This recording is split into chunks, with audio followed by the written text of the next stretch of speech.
Today's video is made possible by Squarespace, the quickest and easiest way to create your own professional website or online portfolio. For a free trial and 20% off, go to squarespace.com and use the offer code TLD9.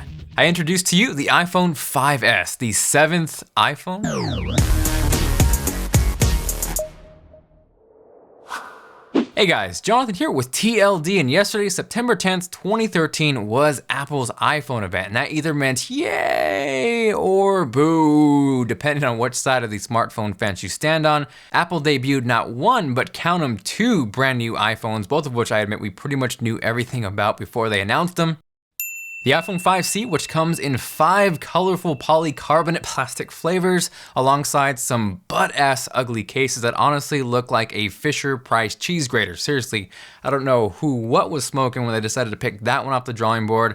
I just cannot get past the hideousness of those cases. That is a completely separate video that I will cover later this week. For now, I want to focus and break down the good and the bad of Apple's newest flagship, the iPhone 5S. So just like previous iPhone S upgrades, most of the biggest changes to the iPhone 5S are internal and not external. It does, however, come in 3 colors now: silver, which is that classic white and silver that we've seen on the iPhone 5, space gray, which is more of a black and graphite, and then last but not least, gold, which you guys may or may not have seen before. And again, that is more of a champagne, lighter toned gold, like I spoke about before. So going forward with those internal changes, they actually were pretty significant, but I think it got overshadowed by the lack of a bigger screen. And I'll be the first to admit, I would have loved to seen a bigger screen on the iPhone 5S. I've pretty much switched from iPhone to Android for all of 2013, whether that's the Nexus 4, Galaxy Note 2, Galaxy S4, or HTC One. I really come to love a larger screen on a smartphone. So putting the screen aside, like I said, there were some pretty significant bumps on the inside. So with that, I want to break it down and give you guys my top 5 features. The first of which being that the new iPhone 5S is now based on 64-bit architecture, and that's actually a little less significant than Apple was making it out to be, but at the same time, it's a little more significant than a lot of the haters were bringing it down to be, if that makes any sense. One of the biggest advantages of being 64-bit is addressing memory, specifically over 4 gigabytes. And as we all know, we're not quite there yet with smartphones, but yet is the key word. By Apple doing this, this opens the door for 64-bit, and that puts pressure on everybody else to jump onto that platform. So even if you hate Apple, you're an Android user, this is a good thing, because you bet your ass in a year from now, maybe that Galaxy Note 4 might have 4, 5, 6 gigs of RAM. And if we can get everybody out there and start that push, then we'll start to see the advantages of a 64-bit OS. And on the other hand, for Apple users included, when the iPhone 6 comes out, that door is already open. So we'll already have a platform. OpenGL 3.0 will already be established, so we'll start to see games take advantage of that. That way, by the time we do see phones that are more capable of taking advantage of 64-bit, it'll already be out there and not such a new technology. So hopefully that makes sense. To sum it up, it's not necessarily going to make the iPhone 5S infinitely faster, but it does open the door and it creates competition, which is always good for the consumer. So jumping into number 4, and that is the M7 coprocessor. And if you're like, what the hell is that? You can think of it as the sidekick to the main processor in the iPhone. So think of it as the M7 is Robin and the A7 chip in the iPhone is Batman. So what it is a dedicated processor specifically for motion data, whether that's accelerometer data, gyroscope data, or compass data. It'll actually identify user movement. So if you're walking or driving, it'll actually know that. So for example, if you're driving, it's going to know you're driving, so it's not going to look for Wi-Fi signals because it knows obviously you're not going to use Wi-Fi. Another example would be with fitness apps, where normally all that information tracked, whether that's motion or location,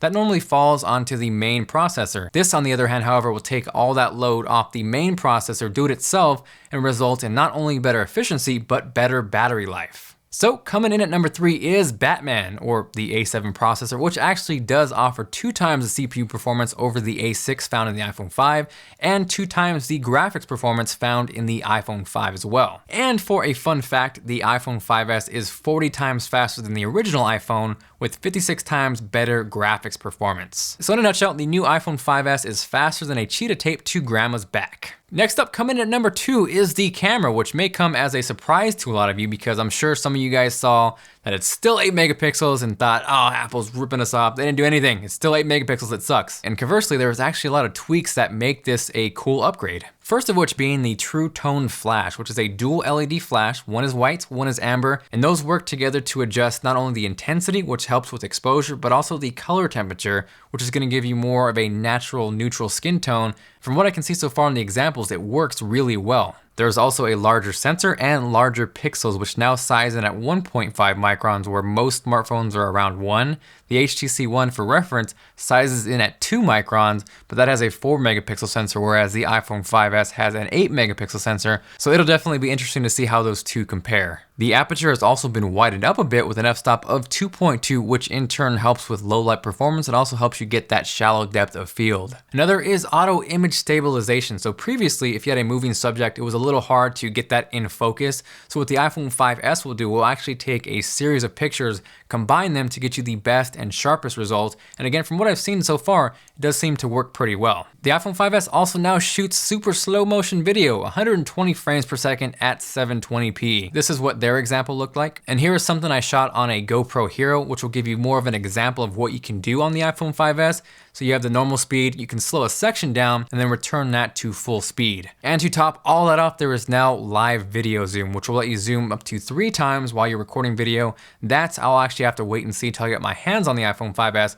to see how well that works. So rounded up the list at number 1, which is definitely my favorite feature, that is Apple's new Touch ID, aka the Fingerprint Reader home button. So what it is a super high resolution touch capacitive sensor, 500 pixels per inch to be exact, and it is composed of 4 parts. First, the sapphire crystal cover, which acts as a lens and a scratch protective cover, followed by the stainless steel detection ring, which will actually know when your finger is placed on the home button. Behind that is the actual Touch ID sensor, which is only 170 microns thin, and then behind that is the tactile switch, which obviously is what makes the home button work. Now obviously Apple touts this, and most people will see the fingerprint reader as a way to unlock your phone, and that's cool, don't get me wrong. But what impresses me the most is the fact that you can now make purchases through iTunes or whatever without entering your password, and you can just pop your thumb and bam, the purchase is good to go. Now this also does offer 360-degree readability, so it doesn't matter where you place your finger. It'll also recognize different fingerprints, so whether that's family or whether you want or not want to have your girlfriend access your phone,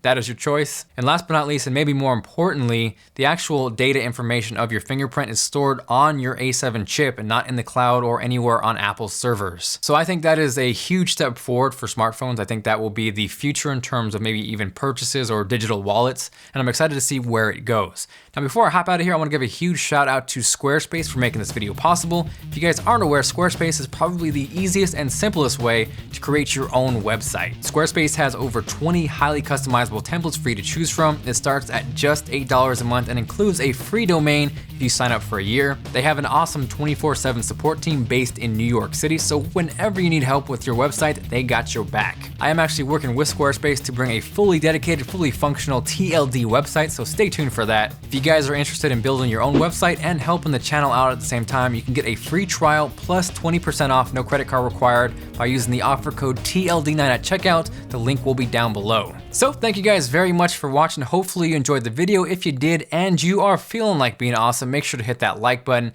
It is much appreciated, and as always, I will throw a virtual high five at your face. You can also help me out by sharing this video, whether that's Twitter, Google+, Facebook, or Reddit. All those links will be down below. If you guys have any questions on the iPhone 5S, iPhone 5C, or tech in general, definitely leave me a comment down below. I do try to reply to as many YouTube comments as possible, but the actual best way to get a hold of me is on those social links, Twitter, Facebook, Google+.